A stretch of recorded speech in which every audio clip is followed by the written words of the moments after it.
قل بفضل الله وبرحمته فبذلك فليفرحوا هو خير مما يجمعون۔ استقامت کی بات آ جاتی ہے۔ آپ دیکھیے کہ اللہ تعالیٰ نے دولت کو معیار نہیں بنایا کامیابی کا، اللہ تعالیٰ نے استقامت کو کامیابی کا معیار بنایا۔ جب دنیا کی دولت اور دین کی دولت جمع ہو جاتی ہے تو لوگوں کے لیے اس دین کو لینا بہت آسان ہوتا ہے، لیکن جب دین پہ چلتے ہوئے مشکلات آئیں، آزمائشیں آئیں، لوگ آپ سے بائیکاٹ کر لیں، آپ کی پاپولیرٹی کا گراف پیچھے ہو جائے، تو اللہ تعالیٰ پھر ایسے لوگوں کو دعوت دیتے ہیں کہ اگر اس رستے میں ذرا سے جم جاؤ گے تو اللہ تعالیٰ تمہارے لیے آگے کی بھی اور دنیا کی بھی خیر اور نعمتیں دے گا۔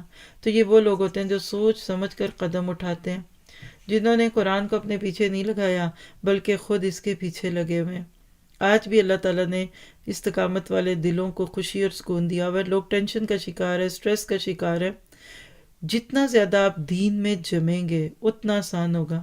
آپ دیکھیے کہ ایک قدم آپ آگے کریں اور ایک پیچھے کریں تو آپ کہاں ہوں گے؟ اینڈ آف دا ڈے وہیں پہ ہوں گے۔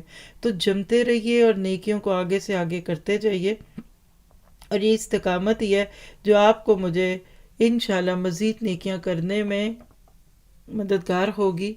ہم صبح شام دعا کرتے ہیں اہدنا الصراط المستقیم، اللہ سیدھا راستہ دکھا۔ کیوں بار بار مانگتے ہیں؟ اس لیے کہ بار بار مواقع ہیں پھسلنے کے۔ مومن کی زندگی میں ایک بار ہدایت پہ آنے کے بعد واپس جانے کا تصور ہی نہیں ہوتا۔ اور یہاں ایک بڑی خوبصورت انالوجی دیکھیے گا کہ صراط لفظ خود بخود اپنے اندر لفظ سیدھا کو لا رہا ہے۔ آپ عربی میں ڈکشنری میں ڈال کر دیکھیے نا، سواد رات وا، تو سیدھے کا معنی آئے گا، چوڑا، لمبا، خطرناک راستہ۔ اس کو عربی میں صراط کہتے ہیں، ڈینجرس کے معنوں میں لے لیں۔ حالانکہ عربی میں صراط کے لیے بہت سارے لفظ ہیں، یعنی راستے کے لیے فج نمیق سورہ حج میں پڑھا ہے آپ نے، طریق کا لفظ ہے، سبیل کا لفظ بھی ہے۔ تو جب صراط آ گیا تو سوال پیدا ہوتا ہے کہ مستقیم کیوں مانگتے ہیں؟ تو اس کو سمجھ لیجئے اس آیت کے ساتھ کہ مستقیم سیدھا تو ہے لیکن لیٹا ہوا سیدھا نہیں، یعنی ہاریزنٹل اور ورٹیکل کا فرق سمجھتے ہیں تو سمجھے یہ اوپر کی طرف سیدھا ہے، ٹیپڈ ہے، یعنی تھوڑا سا آپ کہہ لیجئے کہ سٹیپ ہے۔ اب ایک دفعہ جب آپ اوپر چڑھتے ہیں نا، رکیں گے تو بھی گریں گے۔ کبھی آپ ایکسکلیٹرز پہ جو جیسے اسٹورز میں ہوتی ہے نا ٹیڑھی سی، اس پہ اپنے بیلنس کو قائم نہ کریں تو وہ آپ کو پیچھے گراتی ہے۔ بس اب ایک ہی رستہ ہے، آگے سے آگے، آگے سے آگے۔ اب چل پڑے نا، اب رک نہیں سکتے آپ۔ بس آپ دیکھیے کہ آپ کو 2 میل دور جانا ہے، آپ روتے دھوتے 1 میل دور پہ بیٹھ گئے، میں اور آگے نہیں جا سکتی اور واک نہیں ہوتی، بس میں واپس جا رہی ہوں۔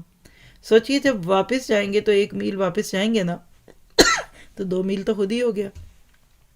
تو یہی اگر آگے کی طرف ہوتا تو منزل پہ پہنچتے۔ سوال پیدا ہوتا پھر کریں کیا؟ جملہ لکھیے گا، take a short break, reassess yourself, تھوڑی سی بریک لے لیں۔ کبھی گاڑیاں تیز چلتی ہیں، کبھی ٹریفک میں بلاک ہوتی ہیں، چلتے ہی جاتے ہیں تو منزل آ جاتی ہے۔ اور اگر گھبرا کر آپ ایگزٹ لیں، اور آپ لندن میں رہتے ہوں تو میں اپنی آنکھوں سے یہ منظر دیکھ چکی ہوں، لوگ رستے ہی ڈھونڈتے ہوئے آدھا وقت گزارتے ہیں، اس گلی میں جاتی ہوں، ادھر جاتی ہوں، ہر طرف رش ہی رش ہے۔ بالکل وہی چیز یاد رکھیے گا، سلو ہو جائیں لیکن راستہ نہ چھوڑیں۔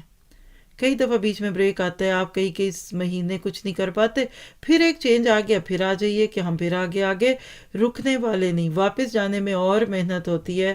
اللہ تعالی ہمیں استقامت کی توفیق دے۔